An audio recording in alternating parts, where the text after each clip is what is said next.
Chapter 13, The Vanishing Horse. The ghost hunters dashed up the stairs with Ned in the lead. They hurried along the second-floor hall to a door leading to the attic. A woman stood at the foot of the stairway. "Mrs. Hodge," Ned exclaimed, "what fell?" The woman was ash white. In her plain, pale gray dress and white hair, she almost looked like a ghost herself.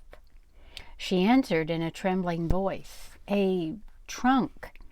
It's been standing on top of another one for years.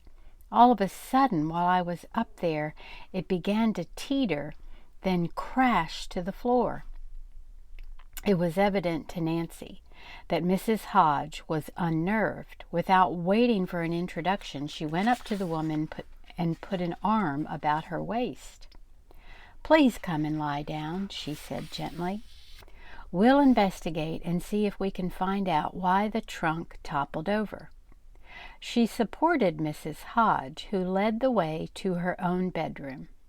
The others followed, all expressing sympathy over her fright. Ned introduced Nancy and the other ghost hunters.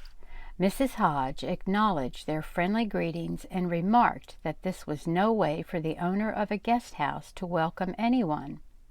"Please don't worry about it," Nancy said. "We know you have had a great deal of trouble, and we'd like to help you. Will it be all right if we search the attic?" "Please do," Mrs. Hodge said. Since the attic was small, it was decided that only Nancy's group would go. Rita wanted to determine for herself if there were any supernatural angles to the incident, and she went with them. They climbed the stairs and looked around.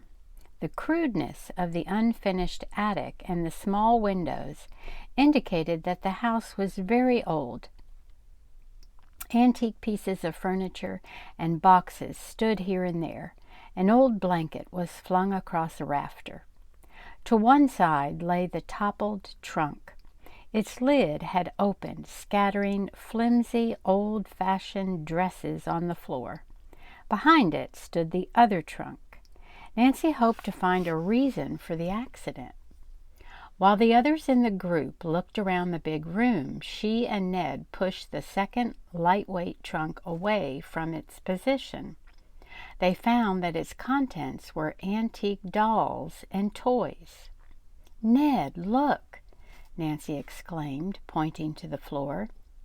Where the trunk had stood was a trap door with an iron handle. Ned pulled the door up easily. The underside was covered with wallpaper which matched that of the bedroom closet below. The door to the room was open. "Someone was under this trap door and pushed it up," Nancy remarked. "I guess he stood on the dressing table stool that's in the closet." "Let's go downstairs and see if anyone's hiding," said Ned. With a quick explanation to the others, they scurried down the stairs and rushed to the bedroom with the trap door. No one was there. The couple made a quick search of the other rooms on the second floor, then hurried to the first floor. They had no luck there either. "I guess the intruder made his getaway while we were all talking to Mrs. Hodge in her bedroom," Ned surmised. They went upstairs and told Mrs. Hodge what they had discovered. Nancy asked, "Did you know there was a trap door in that closet?" "No, I didn't. Oh dear, this is just one more sign that I am being harassed by the real and the unreal. Have you any suggestions as to where the mischief maker might be hiding?" Nancy asked. "Do you have a basement?" "Yes, but I keep it locked and carry the key with me. He couldn't be down there, but it's possible he might be hiding out in the barn."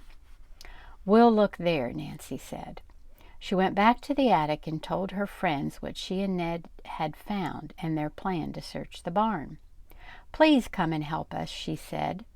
Smiling at Rita, she added, "I'm afraid there was nothing supernatural about the fallen trunk, An intruder probably had been waiting for another chance to scare Mrs. Hodge.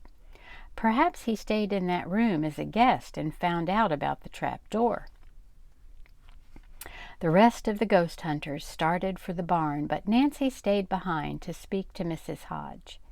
"Can you recall the names of all the people who rented the room with the trap door during the past year or so?"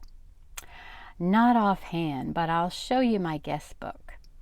She and Nancy went to the first floor, and Mrs. Hodge brought out the old-fashioned register. Together, she and Nancy quickly scanned the list of guests. Suddenly, Nancy stopped at a date 1 year previously. She pointed to it excitedly. "Here are 2 names familiar to me," she said. "Mr. and Mrs. Wilbur Prizer." Nancy asked what the man and woman looked like. Mrs. Hodge's description exactly fitted the couple Nancy was trying to find. "They're the ones," Nancy exclaimed.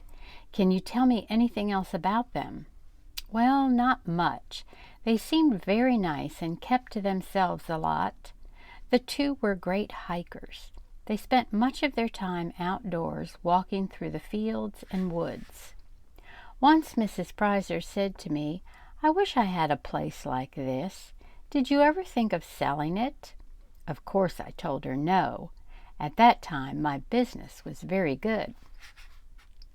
Elated with her clue, Nancy hurried off to join her friends and tell them what she had learned. Ned said, "When I was kidnapped, I picked up a note on the car floor. It said, 'Force Sale Red Barn.' I'm sure it's this place." "Obviously you're right," Nancy exclaimed. "Prizer is trying to break down Mrs. Hodge's resistance before offering her a low price for the farm." The others agreed. They had found no one hiding in the barn or any of the outbuildings and gave up the search. During the afternoon, the group discussed ways to track down the mysterious horse and rider that appeared at the farm. "It will be bright moonlight tonight," Nancy spoke up. "Why don't we take turns standing watch in the barn and see if the phantom animal appears?" The ghost hunters agreed and drew lots for time periods. Nancy's group was to be on duty from 10 to 2. They all took naps directly after supper and then appeared in the barn promptly at 10.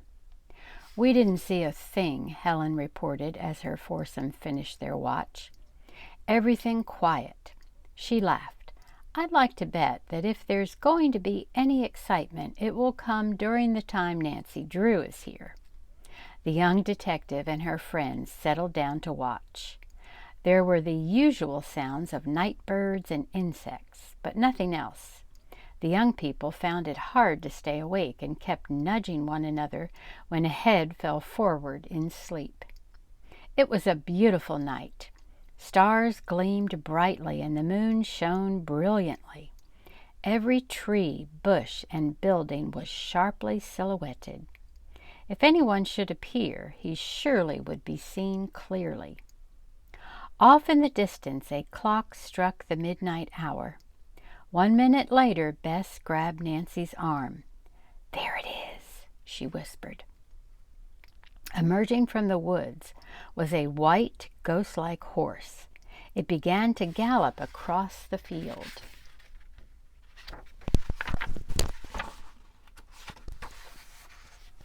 As everyone watched tensely, its rider came from among the trees. He was dressed in white riding attire and ran pell-mell after the horse. At first, the animal came directly toward the barn, and the onlookers wondered if he intended to dash inside. They shrank back from the doorway, but a few seconds later the horse veered around and headed toward the woods. The trailing rider turned also and sped after it. "We must try to catch him," Nancy exclaimed. She and the others rushed from the barn and raced across the field. Would they find the animal and the man among the trees, or had they gone on farther? By the time the ghost hunters reached the spot where the man and his horse had entered the woods, There was no sign of either. They weren't real, they were phantoms, Bess said shakily. Ned dropped to his knees and put his ear to the ground. Funny, he said. I can't hear the sound of hoofbeats. Of course not, said Bess. The horse and rider were spooks. She recommended that they all go back to the barn until 2 o'clock and then get some sleep. Since it seemed impractical to try to follow the horse and rider through the dark woods, the searchers did as Bess suggested. No one else appeared during the rest of the period. The episode was reported to the next set of watchers. In the morning, they reported that nothing had happened during the rest of the night. But I wish it had, Don said in disappointment. At Sunday breakfast, Nancy proposed that the ghost hunters make a search in the woods for clues to the strange horse and rider. All agreed that it was a good idea and set off together. As they walked through the field leading to the woods, Rita said in a hushed tone, "There are no hoof prints. That means he was a ghost horse." "I agree," said Bess. "Oh dear, I don't like this." Nancy found a series of footprints, however, in exactly the direction the phantom rider had taken from the woods and back again.